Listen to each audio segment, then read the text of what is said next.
Assalamu alaikum everyone. I hope you all are having a fabulous morning. How is your Ramadan fasting going for you? It's going amazing. I thought Ramadan is supposed to be tough.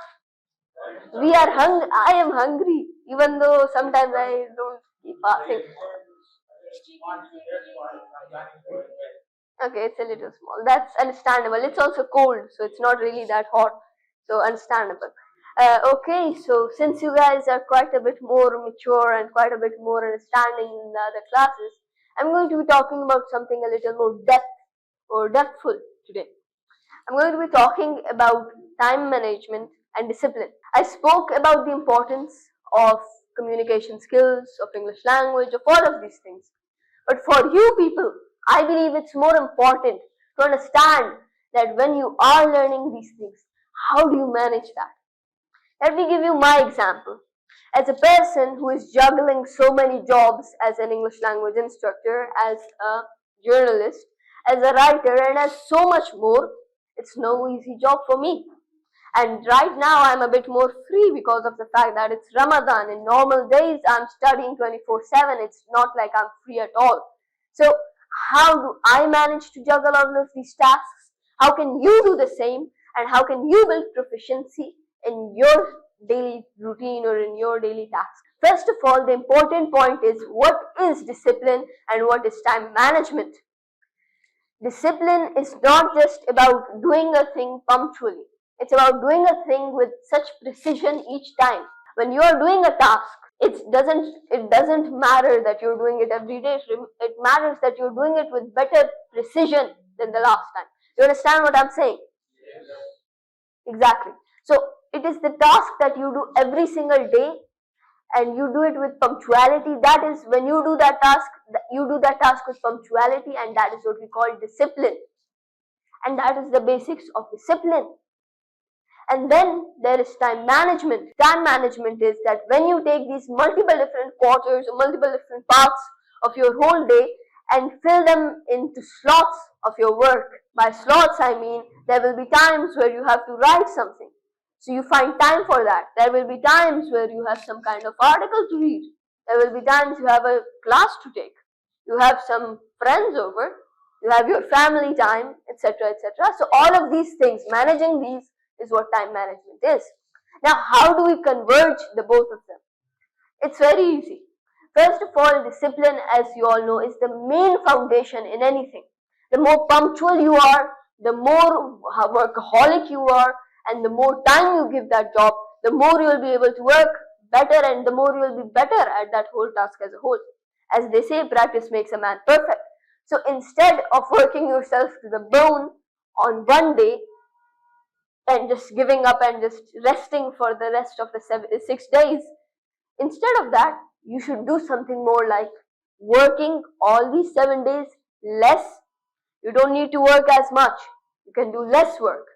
But what you should do is work hard and punctually each and every single day. It's continuousness that matters.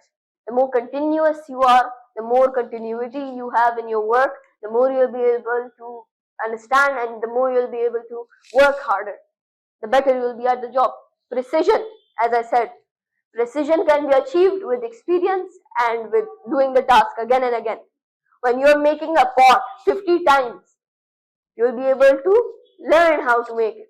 Instead of making a perfect pot, let me share a story. A teacher once told a group of students, make 5 pots that are perfect, and told the other student group that make the most pots. They may be just the worst pots, but make the most amount of pots. Do you know which group had the best pots? Not the ones that were tasked with making the best, because they only made one good and then they were chasing for perfection, which they never reached. The other group, they were just so used to making the pot that they built perfect pots every single time, and each person had made 100, 160, 170. So what does this teach us? It's not about going for perfection, it's about going and doing little bit efforts each and every single day. That is what punctuality and discipline teaches us. Now, what is time management? It's not easy to do all of these things. It's important Make your time valuable. Don't give time to everybody. You are studying. Family members come over, your guests come over. Don't give them time. Why are you wasting your valuable time? Make your time schedule. This is my time for my family. I'll be giving them that. No phone, no friends, nobody in that. This is the time I spend with my friends, no one else in that. Then the time of your study, don't make distractions. Ping, Instagram reels, TikTok, all of these things. Whenever you hear the sound of notification, the gears in your head start turning and you're like, what message would I have gotten? What reel would have the person sent me? That happens, am I right? The curiosity starts eating at you. इस तरह वो खुजली चल रही होती है कि यार ये क्या मैसेज हुआ. And until the moment you turn the phone on and you check that notification, you will not be feeling at rest. That is the psychology of these apps, of these phone apps. They want to keep you involved and they want to keep you engaged 24/7. If they could make you fall asleep with the phone on, they would make you do that. So to break out of the chain of all these apps, of all these distractions, you need to build a time schedule. Wake up early in the morning, do your tasks, exercise. If you don't want to do that, that's up to you. Everybody has preferences. Do whatever you want, do running, do exercise, do whatever you can, eat something good, then get to work. You do your work, after that give some time to your family, give some time to your friends. Then you should go out, have a walk, relax a little, eat a little. After that you can continue your day working and then juggling friends and family members. It's important to have a time schedule because without a time schedule, you are just like a philosopher without a tongue. If you are the greatest philosopher of all time, but you cannot speak your philosophies, you cannot write those philosophies, you are nothing. Because philosophy is not about what is here, philosophy is about what you are sharing. Because what we share turns and makes people see us as who we are. When you are the best person on earth, but you go into a gathering, and the first expression you have is Sangha Chaldi. People will not respect you, even if you are the smartest or the best person. First expression matters. And same goes for speaking. So if you are speaking out valuable words, you will be doing amazing. So that is what we learn from this. You will be like a philosopher without any way of transferring his knowledge. Do not waste your time and make your time valuable, because without it, inshallah, one day there will be that you will have so much to do, you will be very successful, but you will not have time to rest, to enjoy your life. And that is why it is important to make a time schedule, respect your time and time will respect you, and make yourself disciplined. That is all. Thank you so much, and I'll be meeting you guys in the next session. Next up, any questions? As we know, you wrote a book. So, how did you imagine to write a book, and what is the message and your book on our youngsters? Let me tell you something. The basics is that when you are writing a book or when you are doing anything, it requires a purpose. When you find a reason to do something, it's two choices: make an excuse and give up, or do the job. When I found a reason to write a book, I wrote it, I got the chance, I did it. And now you may ask, what was the reason? It was because of many different things. There were many people who asked me, when you started this journey, how did you reach this level, this stage? It's not easy, of course. People understand that it's a hard job to reach the stage where I am at. So they ask me, how did you reach here? And when I tell them that this story, they're like, yeah, sure, buddy, that's true. They don't believe me. When I share my story, they say he's just speaking nonsense. So I wanted to prove them by sharing my experiences and encapsulating them in a part of history. When you write a book, you become a part of history, a part of all the well-known people that encapsulated themselves, their soul, their writing in the shape of a book. So when I found the purpose, I did it. And it's not about when you imagined or when you did it. It's about, do you want to do it or do you don't? You either do the task or you either don't do it. There is no in between. There is no doubt.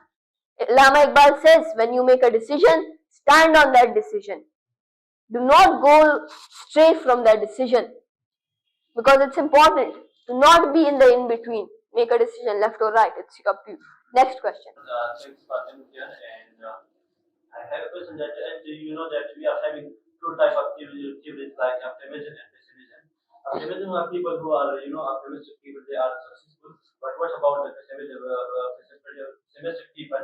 Why they become pessimists? What is the basic reason of pessimism? Look, I'll tell you a simple theory. Have you ever seen a poor child who is depressed? Yes, I have seen a lot of. They are No, depressed. they're not depressed, they're sad. They're not depressed. I'll correct you there, dear. They're not depressed, they're sad. Sad at their life. They're poor, they're sad at that. But they don't give up on work. You'll only see rich people that are depressed, people that have no purpose in life. People that have a purpose, Nelson Mandela, even our own Imran Khan, he has a purpose in life. So even if he is in jail, he is not depressed. He is happy with himself because he has a purpose. When you have no purpose, you only need an excuse. You know, chikala dedir said mood kharabi. So this is the same as that. When you are in a state where you want to give up, you will only find excuses to give up. And the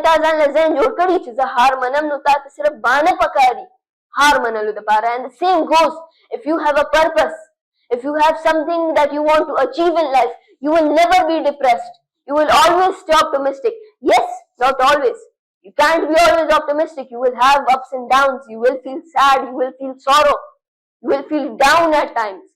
But you cannot feel depressed. You will, most of the time, you will be optimistic about your future, about yourself. So it's important to build a purpose, because without a purpose, it's like as if you're just nothing. Purpose makes us who we are, and that's why it's important. Let me ask you one question. That who did give you motivation to become a successful person in your life? Well, there were many people. It was the hardships of my parents, it was the hard work that my teachers did with me, and all of these things. But I would say myself. Look, when I start a journey, it's me and myself alone. When you come here, tasudalta आवाज राखलिया kana. Moroplar darsane, moroplar ne ravasti. Tasu आवाज. Of course, we have children here with us, but other than those, you guys came here alone. For what reason? For what purpose? To learn. You don't need inspirations from others. Those motivation that us for reels ke upar video gaano ke upar do something with that is just short-term motivation. That will not work. You should motivate yourself, because self-motivation is the best motivation. You should be inspired and happy by yourself. Say, mashallah, I came to this academy here today by myself to learn. That is the biggest motivation you can have. Be motivated and happy by yourself, because it's what matters. It doesn't matter than the people around you. You say, this person did good with me, this person. No, you did good to yourself because you did hard work for yourself. Nobody will work for you. Nobody can do your hard work for you. It's up to you. It's your job to do all of that. So you cannot just stray away and just say that this person is my inspiration, that you are your biggest inspiration. Life is the name of challenges. If you face any challenges in your life. Well, it's inevitable to face challenges. You see, challenges are a part of every journey. Because in a film, have you ever seen a film in which the hero is very handsome and rich and everything, and life is going smooth for him, and he just marries the love of his life and happily ever after? No. In every film, there is a climax, there are hardship, there is a villain. So same goes in life. There are always challenges. There are always hardships. This isn't a fairy tale that I would say, no, it was very easy, I did everything and it was very nice. It's not like that. Every person on the planet that is successful or up to some limit or some extent is successful. I'm not saying I'm successful, but I am up there among the people that should be considered successful. So If we speak about that, every successful person will tell you, my time schedule is very much easy. It's basically about waking up, doing your ablution, having your prayers, then you sit down, I sit down and I start my studies, and then from early in the morning until 1:30 I am studying. After that I wake up, make some coffee, I drink some coffee, and I do my exercise in about an hour after drinking coffee. After that I have my Islamic studies. Then I go back to my evening classes. After my evening classes I have some notes to recover and to contemplate about and to make myself a bit sad about. And after that, finally, I do my assignments, and that is basically it. And it's around 11 o'clock. I read either a book or watch a very interesting or watch a really knowledgeable series for an hour before sleeping. So by the time of 11 o'clock, I sleep. Next question. It was about, I believe, about how success. So you managed to collect information on how to wrote your book. Yeah. How did you wrote your book? So look dear, I didn't actually go and wrote a thesis in my book.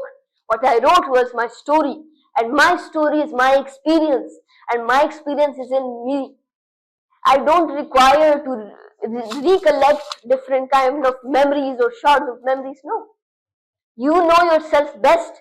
So who is a better author of you than your own self? Next question was, how can our children be like me? I am nothing in comparison to a lot of the people that are successful in our Pashtun community. It's basically about hard work. It's basically about how much work you put in. A child to be successful requires good teachers, good parents, and also a child's own investment in his work. Because when nowadays Pashtun parents, what they do is they give children phone or they just send them out the street, and how will they learn? And then teachers. Nowadays, teachers don't even take teaching as a professional job. They just take it as a retirement after retirement job that will help us after we retire, and we'll get money after that. They take it as that. And then you asked about flexibility in our schedule. So I'll ask you, did I say that you have a strict schedule? Did I ask that? No. But let me tell you, dear. The problem is that our people are too much harsh on themselves. Even in Islam, there is not that much harshness as our people made it. I did not tell you to make it a solid thing. What I told you is make a estimate. Like I wake up early in the morning at 7 o'clock. So my estimate is that either I sit down at 7 or either I sit down at 8, but I start studying from that time to 1:30. It's an estimate, it's not a solid conclusion. Sometimes I like to study a bit early, sometimes I study a bit late. So it's my choice. I'm not asking you to be very much strict with yourself. Be easy on yourself. Don't build such a strict type of schedule for yourself. Go easy, make a time stamp. A time, you can say a certain time period that within this time I will do this. Then in that time, if you want to do it early or late, you can do it. You can do it with flexibility. Okay, last but not least, your question was about hardships and what hardships I faced. I would say the biggest hardship was the doubt of people about me. When you're going on any kind of journey, when you're doing any kind of job, lots of people doubt you. Lots of people are confused about as if you can do it or not. So the people that said, how will he do this? How will he do that? All of those people, to prove them wrong, it was a hard journey that took me years. But in the end, I lost the main purpose. Like in the start, I wanted to do it to show people that yes, I am better and this and that. But with journey and with experiences and with knowledge, in the end, I just recognized that it doesn't even matter. Like those people, they said those things. Now they are around me, surrounding me and telling me, oh yes, this is our brother. He used to be with us all those years ago, and this is our friend. Now they are prideful, look up to me. They feel pride when they sit and stand next to me. So why does it even matter? So my biggest hardship was the feeling of trying to prove all those people wrong, but in the end it didn't even matter. What mattered was my own journey, my own experiences, and what I wanted to become. That is all.